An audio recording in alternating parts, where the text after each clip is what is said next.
আসসালামু আলাইকুম। সুপ্রিয় শিক্ষার্থীরা, আশা করি বৈশ্বের এই করোনাকালীন সংকট সময়ে সকলে বাসায় নিরাপদে আছো, সুস্থ আছো এবং পড়াশোনাটা খুব সুন্দরভাবে এগিয়ে নিচ্ছ। তোমরা জানো যে সংকটকালীন সময়ে ঢাকা কলেজ কর্তৃক আয়োজিত এই অনলাইন ক্লাস কার্যক্রমে সবাইকে নিয়েই আমরা এগিয়ে যাচ্ছি।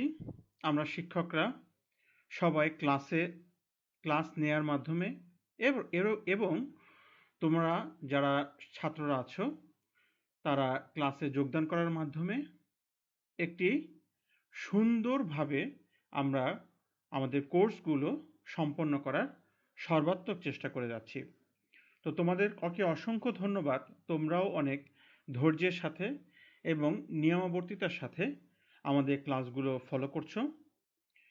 তথাপি যার কথা না বললেই নয়, ঢাকা কলেজের সুযোগ্য অধ্যক্ষ sir professor Nehal Ahmed sir এবং সুযোগ্য উপাধ্যক্ষ স্যার সহ ঢাকা কলেজের সমস্ত শিক্ষক যারা এই অনলাইন ক্লাস কার্যক্রমে সার্বিকভাবে সহযোগিতা করছে, তাদেরকে অবশ্যই আমরা তাদের জন্য দোয়া করি। এবং যারা অনেকে আছে অসুস্থ, আমাদের ছাত্র, আমাদের শিক্ষক যারা অনেকে আছে অসুস্থ, তাদের জন্য আমরা সুস্থতার জন্য সবাই আসো দোয়া করি। এবং মনে রাখতে হবে যে এই অনলাইন ক্লাস কার্যক্রমের মাধ্যমেই কিন্তু আমাদের মূল ক্লাসগুলো শেষ করতে হবে। অর্থাৎ কলেজ যখন খুলে যাবে তখন কিন্তু একটি পরীক্ষার মাধ্যমে এই ক্লাসগুলোর মূল্যায়ন করা হবে। তো শিক্ষার্থীরা, বরাবরের মতোই আমি আজকে উপস্থিত হয়েছি। একটি বিষয় না বললেই নয় যে আজকে কিন্তু খুব গুরুত্বপূর্ণ একটি দিন। আমি যে বিষয়টি পড়াই সেটি হচ্ছে মার্কিন যুক্তরাষ্ট্রের ইতিহাস। আজকে আমেরিকার নির্বাচনের ফলাফল রায় ঘোষণা হবে এবং মনে রাখতে হবে যে দুটি পার্টি, রিপাবলিকান এবং ডেমোক্রেট পার্টির মধ্যে হাড্ডাহাড্ডি লড়াই চলছে। তো এরই মধ্যে আমি আমার ক্লাসটি নিতে এসেছি। তো সকলকে আমেরিকার বর্তমান বা সাম্প্রতিক সময়ের উপর একটু চোখ রাখবার জন্য বিশেষভাবে অনুরোধ করছি। যেহেতু ইতিহাসের ছাত্র হিসেবে ভর্তি হয়েছ, তো সবারই উচিত মার্কিন যুক্তরাষ্ট্র সম্পর্কে আদ্যোপান্ত জানা। তো আর কথা না বাড়িয়ে চলো শুরু করি আজকের আলোচনা। আমরা বরাবরের মতোই জানি আমাদের পত্রের শিরোনাম মার্কিন যুক্তরাষ্ট্রের ইতিহাস 1861 থেকে 1945। আমরা পত্রকোটটি সম্পর্কে অবগত এবং আজকে আমাদের আলোচনার বিষয় হচ্ছে প্রগতিশীল আন্দোলন। প্রথমে যে বিষয়টি আলোচনা করব যে প্রগতিশীল আন্দোলন বিষয়টি কি একটু জানার চেষ্টা করি। আমেরিকার ইতিহাসে প্রগতিশীল আন্দোলন একটি সংস্কারবাদী আন্দোলন যা প্রোগ্রেসিভ মুভমেন্ট বলেই সবচেয়ে বেশি পরিচিত। এই আন্দোলনের সময়কালকে ধরা হচ্ছে 1890 থেকে 1920 সাল পর্যন্ত। তবে অনেকের মনেই প্রগতিশীল আন্দোলনের স্থায়িত্ব ছিল মূলত বলা হচ্ছে যে 1900 থেকে 1917 সাল পর্যন্ত। তো সংস্কারমূলক এই আন্দোলনকে সংস্কারকগণ এফিসিয়েন্সি মুভমেন্ট নামে অভিহিত করেন। অর্থাৎ প্রোগ্রেসিভ মুভমেন্টের বাইরেও একে নতুন একটি নাম দিয়েছেন সংস্কারবাদীরা, যার নাম বলা হচ্ছে এফিসিয়েন্সি মুভমেন্ট। শিল্প বিপ্লবের প্রভাবে আমেরিকার অর্থনৈতিক এবং রাজনৈতিক, আবার একটু বলছি, আমেরিকার অর্থনৈতিক এবং রাজনৈতিক ক্ষেত্রে যে ব্যাপক নৈরাজ্যের সৃষ্টি হয়েছিল তা বন্ধ করবার জন্য, তা মোকাবেলা করবার জন্য প্রচলিত যে দৃষ্টিভঙ্গি ছিল তা থেকে পরিবর্তন এনে বা তা থেকে সরে এনে যে আন্দোলন শুরু হয় তাকে আমরা বলছি প্রোগ্রেসিভ মুভমেন্ট বা প্রগতিশীল আন্দোলন, যার আরেক নাম এফিসিয়েন্সি মুভমেন্ট। আচ্ছা, এই আন্দোলনের মধ্য দিয়ে আমেরিকার রাজনৈতিক এবং অর্থনৈতিক ক্ষেত্রে যে দুর্নীতি দূর করার চেষ্টা করেছিল এই জনসাধারণ স্বতঃস্ফূর্ত হয়ে, সেটাই কিন্তু নিশ্চিত হয়েছিল এই আন্দোলনের মাধ্যমে। এবং সেই সঙ্গে 20 শতকের শুরু থেকে আমেরিকার প্রোগ্রেসিভ পার্টি বলে নতুন একটি পার্টির উদ্ভব হয়েছিল। অর্থাৎ আন্দোলন করতে গেলে তো একটি পার্টির মাধ্যমে আন্দোলন করতে হবে। তো প্রোগ্রেসিভ মুভমেন্টের জন্য তৈরি হলো প্রোগ্রেসিভ পার্টি। এবার আসা যাক প্রগতিশীল আন্দোলন বিষয়টি কি। প্রোগ্রেসিভিজম, আমার স্লাইডে খেয়াল করো, প্রোগ্রেসিভিজম বা প্রগতিবাদ কথাটি রাজনৈতিক দর্শনের ক্ষেত্রে ব্যবহার করা হয়ে থাকে। এতটুকু তো বুঝি। 19 শতকের শেষের দিকে প্রগতিবাদ কথাটি সর্বপ্রথম উত্তর আমেরিকার রাজনৈতিক ক্ষেত্রে প্রচলিত হয়, যার মাধ্যমে সংস্কারকগণ সনাতন রক্ষণশীল ব্যবস্থার বিরুদ্ধে আন্দোলন শুরু করে এবং আমেরিকার প্রগতিশীল আন্দোলন মধ্যবিত্ত শ্রেণীর আশা আকাঙ্ক্ষার উপর ভিত্তি করে গড়ে উঠেছিল। অর্থাৎ মধ্যবিত্ত শ্রেণীর যে চিন্তা চেতনা, যে আশা আকাঙ্ক্ষার প্রতীক ছিল, সেটিই ছিল মূলত এই প্রোগ্রেসিভ আন্দোলন। সেই সঙ্গে এই আন্দোলনের প্রধান সমর্থক ছিল কারা? ছোট ব্যবসায়ী, কৃষক, বিভিন্ন বৃত্তির বা বিভিন্ন পেশায় নিযুক্ত ব্যক্তিগণ। আর প্রগতিশীল আন্দোলনের নেতৃবৃন্দের ছিল কারা? আইনজীবী ছিল, সাংবাদিক ছিল, ব্যবসায়ী ছিল, যারা নিজেদের সম্প্রদায়ের মধ্যে দুর্নীতি এবং অপশাসনের নগ্নচিত্র দেখতে দেখতে বিরক্ত হয়ে গিয়েছিল এবং বীতশ্রদ্ধ হয়ে সরকার গঠনের জন্য সৎ এবং যোগ্য ব্যক্তিকে নির্বাচিত করার জন্য এই আন্দোলনটি শুরু করে। এবং তাদের বেশিরভাগই ছিল হচ্ছে উচ্চশিক্ষিত প্রোটেস্ট্যান্ট ধর্মাবলম্বী এবং শহুরে জনগণ, অর্থাৎ যারা কিনা জ্ঞান গরিমায় কিছুটা এগিয়ে।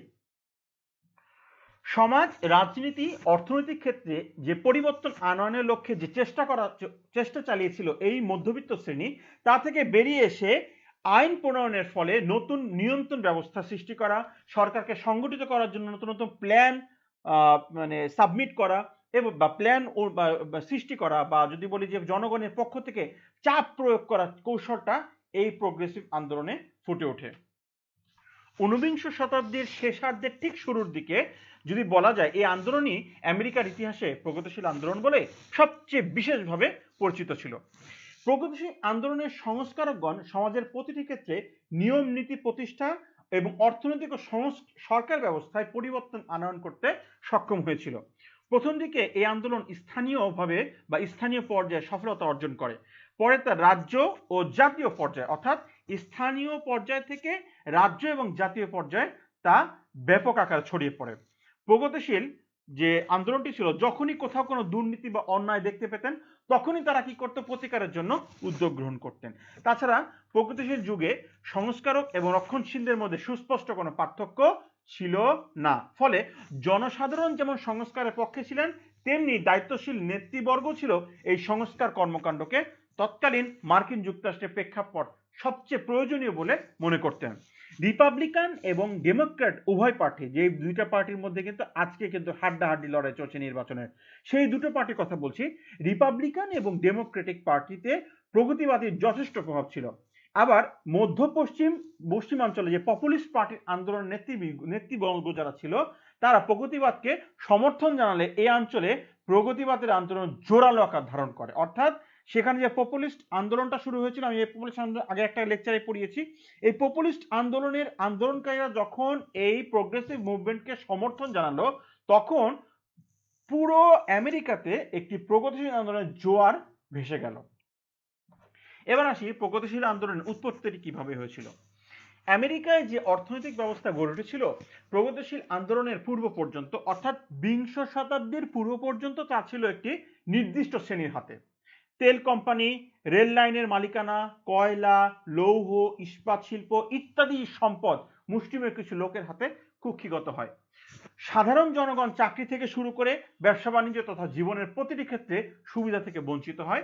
মার্কিন যুক্তরাষ্ট্রের সরকার অবাধ অর্থনীতির, অর্থাৎ একেবারে খুলে দেওয়া অর্থনীতির মতো প্রক্রিয়ায় পরিচালিত হতে বলে ব্যক্তিগত ব্যবসা বাণিজ্যে সরকার হস্তক্ষেপ করতো না।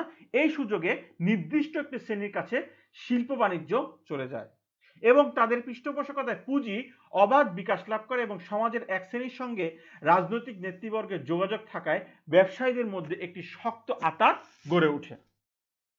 সেই সঙ্গে এই সময়ে শিল্পক্ষেত্রে বৃহৎ কারবার ব্যবস্থা এবং অভ্যুত্থান, একচেটিয়া ব্যবসার উৎপত্তি ঘটে। এই নতুন শিল্প ব্যবস্থার ফলে বেকারত্ব, শ্রমিক শোষণ, যৌথ কারবারের স্ফীতি, স্বার্থে অধিকারে প্রাকৃতিক সম্পদের ব্যবহার প্রভৃতি বিভিন্ন সমস্যা প্রকট আকার ধারণ করতে থাকে। অন্যদিকে এই শিল্প বিপ্লবের ফলে গ্রাম থেকে অসংখ্য মানুষ শহরে এসে বসবাস আরম্ভ শুরু করে। তাদের অনেকেই শহরে এসে কোনো কাজ না পেয়ে বেদনাদায়ক জীবনযাপন শুরু করে। আবার যারা কাজ জোগাড় করতে সক্ষম হয়, তারা আবার বস্তিতে অস্বাস্থ্যকর পরিবেশে জীবনযাপন করতে থাকে। শহরে আসা এই সকল মানুষের কর্মসংস্থান, আবারও বলছি, শহরে আসা এই সকল মানুষের কর্মসংস্থান সুষ্ঠুভাবে না হয়, কাজের বিভিন্ন ক্ষেত্রে বিশৃঙ্খলা সৃষ্টি হয় এবং সর্বোপরি আমেরিকার সমাজ, অর্থনীতি, রাজনীতি যে বিষয়টি ব্যাপক সমস্যার সৃষ্টি করে তা হলো দুর্নীতি। এজন্য অংশীগত বা অংশগতভাবে যদি বলি যে আমেরিকার ঐতিহ্যগত আইন না মানার প্রবণতা, আবার কিছু অংশ তো আছে যে সমস্ত সমাজ জীবনের অস্থিতিশীল চরিত্র, বিশেষ করে গ্রাম এবং শহরে নতুন পাড়ি জমানো লোকজন সর্বোপরি সমাজসেবা করার মতো দক্ষতা সম্পন্ন একটি সমুন্নত শ্রেণীর অভাব ছিল। এবং আমেরিকার প্রতিটি ক্ষেত্রে এখনো অস্থিরতার প্রেক্ষাপটে দেখা যাচ্ছে যে 1890 এর দশকে আরম্ভ হয়েছিল প্রগতিবাদী আন্দোলন। সমাজের মধ্যবিত্ত শ্রেণীর বিশিষ্ট ব্যক্তিরা সংস্কারের মাধ্যমে আমেরিকার সমাজ, অর্থনীতি এবং রাজনীতিকে একটি নতুন দিক নির্দেশনা প্রদান করতে সক্ষম হয়েছিল। এছাড়াও বহু বুদ্ধিজীবী, লেখক, জ্ঞানী ব্যক্তিবর্গ এই সংস্কার আন্দোলনকে এগিয়ে নিয়েছিল। আমেরিকার সামাজিক, রাজনৈতিক এবং অর্থনৈতিক ব্যবস্থা বিপুল অশুভ সমাবেশের বিরুদ্ধে সকলের সম্মিলিত প্রচেষ্টায় এই সংস্কার আন্দোলন পরিচালিত হয় এবং যা দাবি ছিল শিল্প, অর্থব্যবস্থা, পরিবহন, কৃষি, শ্রম, এমনকি নৈতিক বিষয়গুলির উপর সরকারের ক্ষমতার বিস্তৃতি বা ক্ষমতার আরোপ। বিংশ শতাব্দীর প্রারম্ভে সংস্কারবাদীরা আমেরিকার ইতিহাসে একটি গতি প্রদান করতে সক্ষম হয়েছিল। এই সংস্কার আন্দোলন প্রগতিশীল আন্দোলন নামে খ্যাতি লাভ করে। এরই ধারাবাহিকতায় 1912 সালে থিওডোর রুজভেল্ট রিপাবলিকান পার্টি থেকে বেরিয়ে এসে প্রোগ্রেসিভ পার্টি নামে নতুন একটি রাজনৈতিক দল গঠন করেন। এবার আসা যাক প্রগতিশীল আন্দোলনের বৈশিষ্ট্যই বা কি ছিল। 19 শতকের শেষের দিকে এবং 20 শতকের শুরুর দিকে, আবার বলছি 19 শতকের শেষের দিকে এবং 20 শতকের শুরুর দিকে আমেরিকায় যে প্রগতিবাদ আন্দোলন সূচনা হয়েছিল তার কিছু বৈশিষ্ট্য ছিল। প্রথম যে বৈশিষ্ট্য কথাটি বলবো সেটি হচ্ছে গণতান্ত্রিক দৃষ্টিভঙ্গি। প্রগতিশীল আন্দোলনের অধিকাংশ নেতা মনে করতেন আমেরিকায় সাধারণ জনগণের মতামতকে প্রাধান্য দিয়ে এবং সরকারের নীতিতে পরিবর্তন সাধন করে, অর্থাৎ কিছুটা পরিবর্তন সাধন করে, যাকে আমরা সংস্কার বলছি, এই সাধন করে আমেরিকান সরকারকে আরো বেশি কার্যকর সম্ভব করা। তারা কিন্তু বলে নাই আমেরিকার সরকারকে ডেমোলিশ করে দেয়া, ধ্বংস করে দেয়া, বাতিল করে দেয়া, অ্যাবলিশ করে দেয়া, তা তারা বলে নাই। তারা বলছে যে জনগণের মতামতকে প্রাধান্য দেয়া আর সরকারের যে নীতির যে কিছু বিষয় আছে এগুলো একটু কাটছাট বা পরিবর্তন করে নতুন ভাবে আমেরিকার সরকারকে আরো বেশি কার্যকর করা সম্ভব। এরপরে যে বিষয়টি বলবো, যেমন কিভাবে সম্ভব সেই কাজগুলি। ব্যালট ইনিশিয়েটিভ, অর্থাৎ ব্যালটের মাধ্যমে আইনসভার বাইরে জনসাধারণের কণ্ঠ প্রকার আইন প্রণয়নের অধিকার। এই প্রক্রিয়ার মাধ্যমে প্রস্তাবিত বিভিন্ন আইনে জনসাধারণ সরাসরি ভোট প্রদান করতেন এবং কিংবা আইনের অনুমোদনের জন্য ভোট প্রদান করতে সক্ষম হবে বা ভোট দান করতে সক্ষম হবে। এছাড়া কি ছিল জনসাধারণের উদ্যোগ বা ইনিশিয়েটিভ যেটাকে বলছি। এই প্রক্রিয়ার মাধ্যমে জনসাধারণ আইন প্রণয়নের উদ্যোগ গ্রহণ করলে, এমনকি অতি নগণ্য সংখ্যক নাগরিকও যদি আইন প্রণয়নের উদ্যোগ গ্রহণ করে, তাহলে আইনসভা অবশ্যই তাদের প্রস্তাব বিবেচনায় আনতে বাধ্য থাকবে এবং কোন নতুন গুরুত্বপূর্ণ আইন প্রণয়নের প্রাক্কালে অবশ্যই সরকারকে তাদের মতামত বিচার করতে ব্যবস্থা করতে হবে। এছাড়া কি ছিল? এছাড়া প্রতিনিধি নির্বাচন ছিল। এই প্রক্রিয়ার মাধ্যমে দলীয় প্রার্থী নির্বাচনের ক্ষেত্রে জনমতের গুরুত্বকে বিশেষ স্বীকৃতি প্রদান করবে। ফলে যেটা হবে যে প্রার্থী নির্বাচনের ক্ষেত্রে প্রেফারেন্সিয়াল প্রাইমারি ইলেকশন পদ্ধতি প্রবর্তন করা হয়। আবার বলছি, প্রেফারেন্সিয়াল প্রাইমারি ইলেকশন পদ্ধতি প্রবর্তন করা হবে। কি কোন ক্ষেত্রে? প্রতিনিধি নির্বাচনের ক্ষেত্রে। এছাড়া কি ছিল? আমেরিকার সিনেটে সরাসরি নির্বাচন করা হতো। কিরকম? যে এই প্রক্রিয়ার মাধ্যমে প্রত্যেক রাজ্যের নাগরিকগণ তাদের নিজ নিজ রাজ্যে প্রত্যক্ষ ভোটের মাধ্যমে সরাসরি সিনেটর প্রার্থী নির্বাচিত করবেন এবং সিনেটর এই সরাসরি নির্বাচনের প্রক্রিয়া প্রচলন হয় হচ্ছে আমেরিকার সপ্তদশ সংশোধনীর মাধ্যমে, যা হয়েছিল 1913 খ্রিস্টাব্দে বা 13 সালে। এছাড়া কি ছিল? গণভোট। এই গণভোটের প্রক্রিয়ায় জনগণ তাদের সরাসরি ভোটের মাধ্যমে আইনসভার কর্তৃক গৃহীত বিভিন্ন আইন রদ বা বাতিল করতে সক্ষম হবে এবং প্রত্যাগমন বা রিকল যেটাকে বলছি, যে নির্বাচিত কোনো প্রতিনিধি অনুপযুক্ত বলে বিবেচিত হতে পারে। তো ওই নির্বাচিত কোনো ব্যক্তি যে অনুপযুক্ত বলে বিবেচিত হলে তা প্রত্যাগমন করার নির্দেশ দেওয়ার অধিকার জনগণের ভোটে করবে বা জনগণ সেটা করবে। এবারে বসে হচ্ছে নারীর অধিকার। নারীদের ভোটাধিকার প্রদান করতে হবে। 1920 সালে যেটা হয়েছিল আমেরিকার সংবিধানে ঊনবিংশ শতাব্দী, প্রায় ঊনবিংশ শতাব্দীর সংশোধনী, ঊনবিংশতম সংশোধনীর মাধ্যমে নারীদের ভোটাধিকার প্রদান করা হয় এবং প্রগতিবাদীরা তাদের গণতান্ত্রিক আদর্শের উপযুক্ত নীতিসমূহ নীতিসমূহ গ্রহণ করে আমেরিকার সরকারকে অনেক বেশি গণতান্ত্রিক দিক থেকে সফল করেছিল। এবার আসি কর্মদক্ষতার কথা। প্রগতিবাদীরা সংস্কার যারা ছিলেন তারা বিশ্বাস করতেন যে সরকারের প্রশাসন দক্ষ এবং জ্ঞানী ব্যক্তিদের দ্বারা পরিচালিত হলে আমেরিকার সরকার জনগণ প্রয়োজন বা যে সমস্ত পূরণ করা সম্ভব তা অন্য কারো পক্ষে সম্ভব না। এজন্য বলছে যে কর্মদক্ষ হতে হবে, দক্ষ প্রশাসন ব্যবস্থা গড়ে কিভাবে। অন্য সংস্কারক মনে করতেন যে প্রশাসনিক যে সমস্ত কর্মচারীরা ছিল তাদের ট্রেনিং এবং দক্ষতার ভিত্তিতে নিয়োগ দিলে প্রশাসন অনেক বেশি কার্যকর হবে। কিরকম সেটা?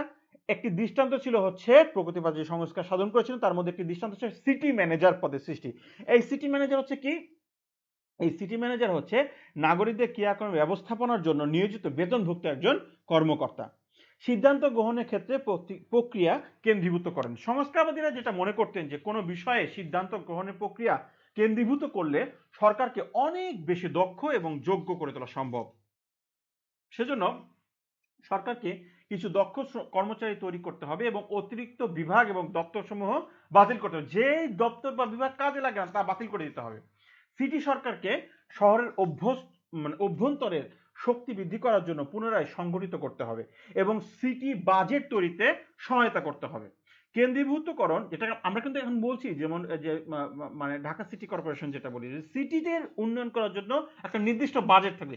এই বাজেটের কথাই কিন্তু মূলত সেই আমেরিকাতে এটি চলে এসেছিল। যে কেন্দ্রীভূতকরণ প্রক্রিয়ার মাধ্যমে তারা পেশাদার প্রশাসনিক কর্মকর্তা তৈরি করতে চেয়েছিল।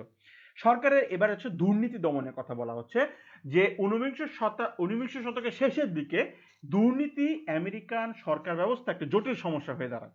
সংস্কারকগণ যারা ছিল তারা সরকারের বিভিন্ন বিভাগ থেকে মানে এই দুর্নীতি দমনের জন্য বিভিন্ন পদক্ষেপ গ্রহণ করেছেন। তার লক্ষ্যে তারা স্থানীয় সরকারের মধ্যে মেশিন রাজনীতিবিদ বা শহরের রাজনীতি বা এই ক্ষমতা লোপ করেন এবং এদের পদক্ষেপের মাধ্যমে আমেরিকার ওয়ার্ড সিস্টেম পুনরুদ্ধার হতে দেখা যায়। সেই সঙ্গে কম হারে এই পেশাদার প্রশাসনিক কর্মকর্তাদের কাছে চলে যায় এবং দুর্নীতি দমনের জন্য সংস্কারগণ বিভিন্ন রাজ্য কমিশন গঠন করেছিল। সেই সঙ্গে বেসামরিক চাকরি সংক্রান্ত এবং উৎকোচ গ্রহণ, যেটা বলছি উৎকোচ গ্রহণ এবং বেতন প্রদান সংক্রান্ত আইন চালু করে শাসন ব্যবস্থার ক্ষেত্রে উন্নতি সাধন করেছিল। বেতনভোগী যারা ছিল কর্মচারী, যে এইসব কমিশন তাদের দিকে দৃষ্টি দেয় এবং এই কমিশনের প্রচেষ্টার ফলে 1920 সালে ওয়ার্কলেস কম্পেনসেশন অ্যাক্ট বিধিবদ্ধ হলে 43টি রাজ্যের চাকরিতে নিযুক্ত ব্যক্তিরা লাভবান হয় এবং কর্মচারীদের আবশ্যিক বীমা প্রকল্পের প্রচলন ঘটে এবং বৃহৎ কর্পোরেশন এবং একচেটিয়া কারবার নিয়ন্ত্রণ করা সম্ভব হয়। এবং কিভাবে সম্ভব হলে একটা চাকরি সংস্কার ব্যবস্থার মাধ্যমে একটি হচ্ছে ট্রাস্ট ব্যবস্থা বন্ধ করা, অর্থাৎ বৃহৎ কর্পোরেশনের মালিকও নিজেদের স্বার্থে যে বিভিন্ন বাণিজ্যিক ট্রাস্ট গঠন করেছিলেন এই সমস্ত ট্রাস্টগুলা বন্ধ করে দিতে হবে এবং সংস্কার বাণিজ্যিক ট্রাস্টগুলোর বিরুদ্ধে আইনগত ব্যবস্থা গ্রহণ উদ্যোগী হয়েছিল। পাশাপাশি ফেডারেল সরকারের হস্তক্ষেপে ট্রাস্ট ব্যবস্থা বাতিল করতে তারা সক্ষম হয়েছিল। এবার সে নিয়ন্ত্রণ ব্যবস্থা, নিয়ন্ত্রণ ব্যবস্থাটা কেমন ছিল? যে সরকার সংস্কারকদের মতানুযায়ী আধুনিক অর্থনৈতিক ব্যবস্থায় গত কর্পোরেশন এবং একচেটিয়া ব্যবস্থা অনভিপ্রেত ছিল এবং তাই জনসাধারণের স্বার্থে মানে নিয়ে লক্ষ্য রেখে যে কর্পোরেশনের মালিক এবং একচেটিয়া কারবারের যে মালিকরা ছিল তার নিয়ন্ত্রণ তারা করতে নীতিগতভাবে সিদ্ধান্ত গৃহীত হয়। সমাজতন্ত্র কিরকম? যে কোনো সংস্কারক মনে করতেন যে ব্যক্তিগত মালিকানায় গড়ে ওঠা যে কোনো প্রতিষ্ঠান সাধারণ জনসাধারণের প্রতি কোনো লক্ষ্যই রাখবে না। সেজন্য তারা বলছে যে সংস্কারকগণ তারা বলতেন যে ফেডারেল সরকার বৃহৎ কর্পোরেশনের সাথে চুক্তিবদ্ধ হবে যে মালিকানা গ্রহণ করবে হচ্ছে সরকার এবং সকল সম্পত্তি সবার জন্য বণ্টিত হবে। এবং দেখা যাচ্ছে মুক্তবাজার অর্থনীতি বা লেজেস ফেয়ার নীতি যেটাকে বলছি, সেটা হচ্ছে যে প্রগতিবাদী সংস্কারক যারা ছিলেন তারা মুক্তবাজার অর্থনীতির মাধ্যমে অর্থনৈতিক ব্যবস্থার চেয়ে অনেক বেশি জনসাধারণের স্বার্থ রক্ষা করতে তারা সক্ষম হয়েছিলেন। ফলে তারা অর্থনীতিতে লেজেস ফেয়ার নীতি প্রচলন করে। এবার আসা যাক সামাজিক ন্যায় বিচারের কথা। সংস্কারকগণ মনে করতেন যে ব্যক্তিগত এবং সরকারি পর্যায়ে ন্যায় বিচার প্রতিষ্ঠা করতে হলে জনসাধারণকে ব্যাপকভাবে সহায়তা প্রদান করতে হবে। কিভাবে? কয়েকটি উল্লেখযোগ্য ঘটনার কথা, উল্লেখযোগ্য প্রক্রিয়ার কথা যদি বলি, যে পেশাদার সোশ্যাল ওয়ার্কারদের উন্নয়ন সাধন করা। কিরকম? কল্যাণধর্মী, দানশীল কার্যক্রম পেশাদার এবং দক্ষ সামাজিক ব্যক্তিদের দ্বারা পরিচালিত করতে হবে এবং সংস্কার দল এই দক্ষ সামাজিক কর্মী গড়ে তোলার জন্য প্রয়োজনীয় ব্যবস্থা গ্রহণ করবে। এছাড়া কি সেটেলমেন্ট হাউস গঠন করার কথা বলছে। এই প্রক্রিয়ার মাধ্যমে শহরের বস্তিগুলির পাশে যে শহরের বস্তিগুলি এগুলাকে রেসিডেন্সিয়াল কমিউনিটি সেন্টার গড়ে তোলা সম্ভব কিনা তা দেখতে হবে। এগুলি সোশ্যাল ওয়ার্কার এবং স্বেচ্ছাসেবকদের তত্ত্বাবধানে বস্তিগুলোর মানুষদের অবস্থার উন্নতি ঘটাতে হবে, সহায়তা করতে হবে। এছাড়া কি ছিল শিশু শ্রম সংক্রান্ত আইন বিধিবদ্ধ করা, নতুন শিল্প প্রতিষ্ঠানগুলোতে বিশেষ করে যেটা বলতে চাচ্ছি যে নতুন শিল্প প্রতিষ্ঠানগুলোতে শিশু শ্রম আইন সংক্রান্ত আইন পাশের ব্যবস্থা করতে হবে। এক্ষেত্রে তাদের লক্ষ্য ছিল শিশু শ্রমিকদের স্কুলে যাওয়ার জন্য আরো অধিক সুযোগ তৈরি করে দেয়া এবং তাদের স্বাভাবিক বেড়ে ওঠার ব্যাপারটা সুযোগটা তৈরি করে দেয়া এবং সংগঠিত যে আরেকটি পয়েন্ট, সংগঠিত শ্রমিকদের লক্ষ্য অর্জনে সহায়তা করা। যেরকম সংস্কারকগণ শ্রমিকদের কিছু কিছু দাবি সমর্থন জানাচ্ছে। আমি আগের ক্লাসে একটা পড়িয়েছিলাম যে বলেছিলাম যে অনেকগুলো শ্রমিক সংগঠন গড়েছে, এই শ্রমিক সংগঠনকে সহায়তা করার কথাই কিন্তু এই পয়েন্টে বলা হচ্ছে যে যে সকল দাবি তারা সফল করেছিল তাই মানে তারা দাবি তারা করেছে তাই কিন্তু তারা সফল করেছিল, যেগুলির মধ্যে অন্যতম হচ্ছে 8 ঘন্টা কাজের শ্রম নির্ধারণ করা, কারখানার স্বাস্থ্য এবং নিরাপত্তা ব্যবস্থা উন্নয়ন করা, শ্রমিকদের জন্য ক্ষতিপূরণ আইনের প্রণয়নের ব্যবস্থা করা এবং ন্যূনতম মজুরি নির্ধারণ করা। তো সর্বশেষ যে বিষয়টি ছিল সেটা হচ্ছে মদ্যপান আইন নিষিদ্ধ করা। সেটা হচ্ছে যে শ্রমিক সংস্কারবাদীরা মূলত যে এই মদ্যপানের দিকে বিশেষভাবে নজর দিয়েছিলেন, তারা মানবতার স্বার্থে এবং সার্বিকভাবে অ্যালকোহলের নিয়ন্ত্রিত ব্যবহারের প্রতি নজর দেন। তাদের এই পদক্ষেপের ফলে 1919 সালে আমেরিকার সংবিধানের 8ম সংশোধনীর মাধ্যমে মদ্য জাতীয় পণ্যাদি, ঠিক আছে, আবারও বলছি, মদ্য জাতীয় পণ্যাদি উৎপাদন, বিক্রয় এবং পরিবহন নিষিদ্ধ করা হয়। তো এই ছিল মূলত আজকের আমাদের আলোচনার বিষয়, যেটা বলছিলাম যে আমেরিকার এই যে প্রগতিশীল আন্দোলন, এই প্রগতিশীল আন্দোলন হবার পিছনে সবচেয়ে গুরুত্বপূর্ণ ভূমিকা পালন করেছিল সাধারণ স্বতঃস্ফূর্ত জনগণ। সাধারণ স্বতঃস্ফূর্ত জনগণের যদি ঐকান্তিক চেষ্টা না থাকতো, দেখো তো তৎকালীন সময় কিভাবে একচিটিয়া ব্যবসা জেঁকে বসেছিল। কিছু কিছু নির্দিষ্ট ব্যক্তি, ব্যবসায়ী শ্রেণীর কাছে সমস্ত আমেরিকার ব্যবসা বাণিজ্য নিয়ন্ত্রিত হতো। এবার আসা যাক, যদি আমাদের এই বাংলার ইতিহাসের কথা দিকে আসি, যদি আমরা প্রাচীন বাংলার ইতিহাসের কথা দিকে আসি, যদি বলি যে কলোনিয়াল যুগে বা কলোনিয়াল পিরিয়ডে যখন আমাদের এই দেশে, আমাদের এই ভূখণ্ডে যখন এই ইংরেজ ইস্ট ইন্ডিয়া কোম্পানি বলি বা অন্য যে কোনো নামে বেনামে যত প্রতিষ্ঠান আসছে, এই যে ব্যবসায়িক প্রতিষ্ঠান, ব্যবসায়িক সংগঠনগুলো, তারা কিভাবে এই দেশে এসে একচিটিয়া ব্যবসা করে গেছে। আমাদের স্থানীয় জনগণ, স্থানীয় ব্যবসায়ী যারা কিনা স্থানীয়, যারা পেশাভিত্তিক, যারা মানে যেসব বৃত্তিতে জড়িত ছিল, তাদেরকে পর্যন্ত বসিয়ে দেওয়া হয়েছে। ঠিক একই রকম ভাবেই আমেরিকাতে ব্যাপারটা মানে সংগঠিত হয়েছিল। যে সমস্ত ব্যবসায়ীরা সুবিধা আদায় করতো তারাই পরবর্তীতে বিভিন্নভাবে মানে সুবিধা আদায়ের জন্য চেষ্টা করে গেছে এবং এই সুবিধাটা যাতে সকলের মধ্যে বন্টিত হয়, জনগণের মানে স্বতঃস্ফূর্ত অংশগ্রহণের মাধ্যমে এই সুবিধা যাতে সবার মধ্যে বন্টিত, এই কাজটুকু করা ছিল হচ্ছে সংস্কার আন্দোলনের প্রধান উল্লেখযোগ্য বৈশিষ্ট্য। একটা বিষয় না বললেই নয় যে একটি সংঘবদ্ধ জনসমষ্টি পারে একটি উন্নত দেশ বা উন্নত মানে ভূখণ্ড, উন্নত শক্তিশালী রাষ্ট্রে পরিণত করা। আমরা বারবারই বলছি প্রগতিশীল আন্দোলনের কথা। প্রগতিশীল কেন শব্দটি এখানে ব্যবহার করা হচ্ছে? প্রগতিশীল বলা হচ্ছে এই জন্যই যে এরা সংস্কারবাদী ছিল, এরা ছিল হচ্ছে সংস্কারপন্থী, এরা ছিল মূলত এফিসিয়েন্সি মুভমেন্টের প্রতি তারা ছিল বেশি উদ্যোগী, এরা ছিল প্রোগ্রেসিভ মুভমেন্টের কর্ণধার। এবং দেখা যাচ্ছে এই কর্ণধার কারা ছিল? এরা ছিল হচ্ছে ছোট ছোট ব্যবসায়ী যারা ছিল, কি সমর্থক কারা ছিল, এদের সাপোর্টার কারা ছিল? ছোট ব্যবসায়ী ছিল, কৃষক ছিল, বিভিন্ন ভিত্তিতে নিযুক্ত ব্যক্তি ছিল। আর এদের নেতারা কারা ছিল? এরা নেতারা ছিল হচ্ছে সাংবাদিক, আইনজীবী, যারা কিনা জনগণের খুব কাছাকাছি থেকে কাজ করে, ঠিক আছে? আইনজীবী, সাংবাদিক, ব্যবসায়ী, যারা নিজেদের সম্প্রদায়ের দুর্নীতি এবং অপশাসনের এত খারাপ চিত্র দেখেছে, যার কারণে তারা বীতশ্রদ্ধ হয়ে, মানে অরুচি হয়ে, বিরক্ত হয়ে, মানে একেবারে দেয়ালে পিঠ থেকে গেছে, তখনই তারা এই আন্দোলনে নামে। এবং সবচেয়ে মজার বিষয় হচ্ছে তারা কিন্তু কখনোই বলেনি আমেরিকার যত রকমের সিস্টেম আছে সব অ্যাবলিশ, আজকে থেকে সব অ্যাবলিশ, এটা কিন্তু তারা বলেনি। তারা বলতে চাচ্ছে সব বরাবরের মতো সবসময় যে আমেরিকার যে সিস্টেম চলছে সেটি চলুক, কিন্তু আমেরিকার কোনো সিস্টেমের যদি সংস্কারের প্রয়োজন হয় তা করা উচিত। এবং এই সংস্কার সাধনের ফলে আমেরিকার মানে সরকার ব্যবস্থাকে আরো বেশি গতি আনা, এই বিষয়টার প্রতি তাদের ছিল বেশি নজর। এবং কোনো এই আন্দোলন কিন্তু একদিনে সৃষ্টি হয়নি, এই আন্দোলন ধীরে ধীরে ধীরে ধীরে ধীরে ধীরে সৃষ্টি হয়েছে। কিভাবে এই আন্দোলন সৃষ্টি হয়েছে? বিভিন্ন শ্রমিক সংগঠন সৃষ্টি হওয়ার ফলে। বিভিন্ন শ্রমিক সংগঠনের যখন আমেরিকা এত বড় একটি দেশ, আমেরিকা দেখা যাচ্ছে যে এত বড় অতগুলো অঙ্গরাজ্য, এতগুলি অঙ্গরাজ্যের বিভিন্ন অঙ্গরাজ্যে বিভিন্ন অনেক নানান পদে নানান রকমের শ্রমিক সংগঠন গড়ে উঠছে। কিন্তু পরবর্তী সময়ে যখন বিভিন্ন বড় বড় শ্রমিক সংগঠন যখন সদস্য পদের জন্য খুলে দিল, সমর্থক হবার জন্য খুলে দিল যে না, এক অঙ্গরাজ্যের সমর্থক এই অঙ্গরাজ্যের এই সংগঠনের সমর্থক হতে পারবে, এই অঙ্গরাজ্যের এই সংগঠনের সদস্য হতে পারবে, সেই বিষয়টি যখন খুলে দিল তখন কিন্তু টোটাল সমগ্র আমেরিকার সাধারণ জনগণ একটি বিষয়ে সিদ্ধান্তে উপনীত হয় যে আমাদের এই প্রোগ্রেসিভ আন্দোলনের ব্যাপারে সকল কৃষক শ্রমিক জনতা এক।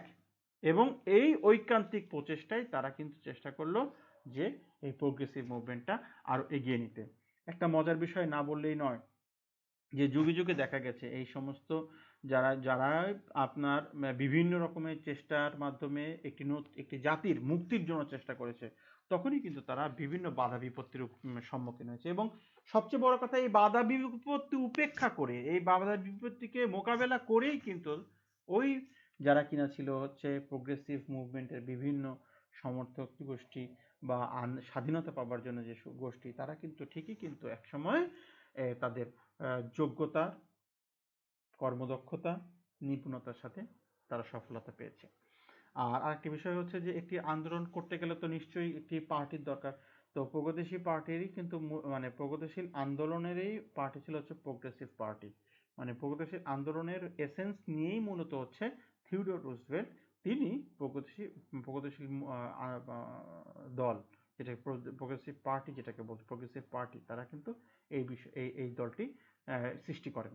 তো থিওডোর রুজভেল্টের কথা এখানেই শেষ নয়, আগামী ক্লাসে যেটি বলবো যে আমেরিকার এই প্রোগ্রেসিভ মুভমেন্টের সাথে কিভাবে থিওডোর রুজভেল্ট একাত্মতা প্রকাশ করলেন, কিভাবে থিওডোর রুজভেল্ট এর মধ্যে ঢুকে গেলেন, বা কিভাবে এই মানে এই প্রোগ্রেসিভ আন্দোলনের সাথে নিজেকে একজন সফল যোগ্য নেতা হয়ে গড়ে উঠলেন, নিজের চিন্তার সাথে এই প্রগতিশীল আন্দোলনের এসেন্সের সাথে কিভাবে মিলে গেলেন।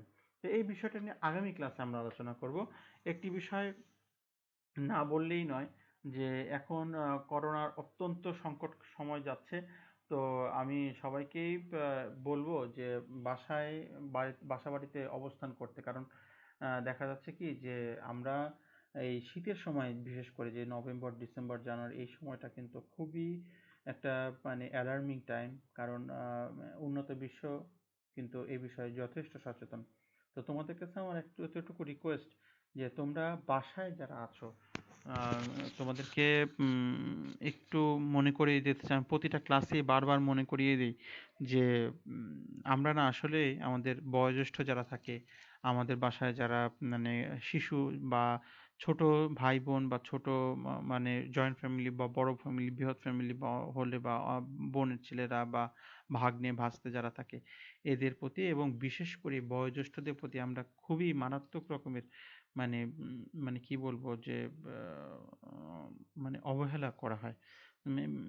তো আমি তোমাদের কাছে এতটুকু আশা করব যাদের বাবা মা আছে সবাই চেষ্টা করবে মানে তাদের এই যে সময়টা, এই সময়টা তাদের পাশে থাকতে, তাদের যে কাজগুলো সেই কাজগুলো তাদেরকে এগিয়ে দিতে, করে দিতে, এইটাই কিন্তু সুযোগ। আর সবসময় বাবা মার দোয়া নেওয়ার জন্য, সবসময় বাবা মার মানে সেবার জন্য সবসময় নিজেকে নিবেদিত রাখতে হবে। দেখো এই পৃথিবীতে আসার মানে কি বলবো, এই পৃথিবীতে এসেছো যাদের মাধ্যমে, যাদের হাত ধরে, তাদের প্রতি যদি কৃতজ্ঞতা না থাকে, তাদের প্রতি যদি কমিটমেন্ট যদি না থাকে, তাহলে তাহলে জীবন মানে কি, জীবন কি স্বয়ংসম্পূর্ণ হলো? জীবন কিন্তু স্বয়ংসম্পূর্ণ হলো না। তো সকলকে আমি বলবো যে যারা বাসা বাড়িতে থাকো, নিজের প্রতি তো অবশ্যই খেয়াল রাখবে। কারণ তুমি নিজেই যদি অসুস্থ হয়ে পড়ো তাহলে তুমি অন্যদের সেবা দিবে কি, অন্যদের দিকে খেয়াল রাখবে কিভাবে? তো আমি বলব যে নিজে আগে সুস্থ থাকতে হবে এবং মানসিক শক্তি সবচেয়ে বেশি রাখতে হবে। পৃথিবীটা হয়তো কিছুই না। জীবনটা কিন্তু অনেক বড়। তো চেষ্টা করবেন নিজে সুস্থ থাকতে, নিজের পরিবারকে সুস্থ রাখতে এবং সর্বোপরি চেষ্টা করতে হবে যে আমরা যেন কোনোভাবে আমাদের মোরাল ভ্যালুস এগুলো আমরা ডিক্রিজ না করি। মোরাল ভ্যালুস যেন আমাদের নষ্ট না হয়ে যায়। আমাদের যেন সবসময় মনে থাকে যে প্রত্যেকটা সময় খুবই গুরুত্বপূর্ণ। কারণ এই যে কলেজ খুলে গেলে কিন্তু পরীক্ষা শুরু হয়ে যাবে। তখন কিন্তু মানে ওই যে আমি বারবারই বলেছি সময় গেলে সাধন হবে না। সেই একই রকম অবস্থা হবে। আর সবচেয়ে সর্বাত্মকভাবে চেষ্টা করবে একটা রুটিনের মাধ্যমে নিজের ক্লাসটা কবে, কবে হচ্ছে, কোন, কোন সময় হচ্ছে একটু খেয়াল রাখা। আর নিজের পড়াটা ঠিকমতো করে নেয়া। একটি বিষয় আসলে কি তোমাদেরকে আমি বলতে চাচ্ছি এই কারণে, আজকের ঘটনাটা বলি। আজকে ৫ বার, ৫ না ৬ বার খুব সম্ভব। ৬ বার রেকর্ড করতে বসে ৬ বারে কোনো সময় ৫ মিনিটে কারেন্ট গিয়েছে, কোনো সময় ১০ মিনিটে, কোনো সময় ২০ মিনিটে এরকম কারেন্ট গিয়েছে। কোনো সময় ১৩ মিনিটে, কোনো সময় ১৭ মিনিটে এরকম কারেন্ট গিয়েছে। তো এই যে এখন বসলাম কারেন্ট আসার পরে সাথে, সাথে চেষ্টা করলাম। আসলে কি বিজ্ঞান অনেক সময় আমাদের হাতে, অনেক সময় আমাদের হাতে না। তো আমি চেষ্টা করব আ তোমাদের জন্যই তো ক্লাসটা তৈরি করা। তো আমি সর্বাত্মকভাবে চেষ্টা করব তোমাদের কাছে ক্লাসটি পৌঁছে দেওয়ার জন্য। তোমরা আমার জন্য দোয়া করো আমি যাতে সুস্থ থাকি এবং তোমরা আমাদের বিভাগীয় প্রধানের জন্যও দোয়া করবে, আমাদের বিভাগের সকল শিক্ষকের জন্য দোয়া করবে। যারা অসুস্থ আছেন বা যারা এখনো সুস্থ আছেন সবার জন্য দোয়া করবে এবং সবচেয়ে বড় কথা হচ্ছে নিজের জন্যও দোয়া করবে। তো সকলকে অসংখ্য অসংখ্য ধন্যবাদ। এই বলে আজকের ক্লাস এইখানেই শেষ করতে হচ্ছে। ভালো থাকো, সুস্থ থাকো, জাতীয় স্বাস্থ্যবিধি মেনে চলো এবং অবশ্যই নিরাপদে থাকো। তো সবাইকে অসংখ্য ধন্যবাদ। আসসালামু আলাইকুম।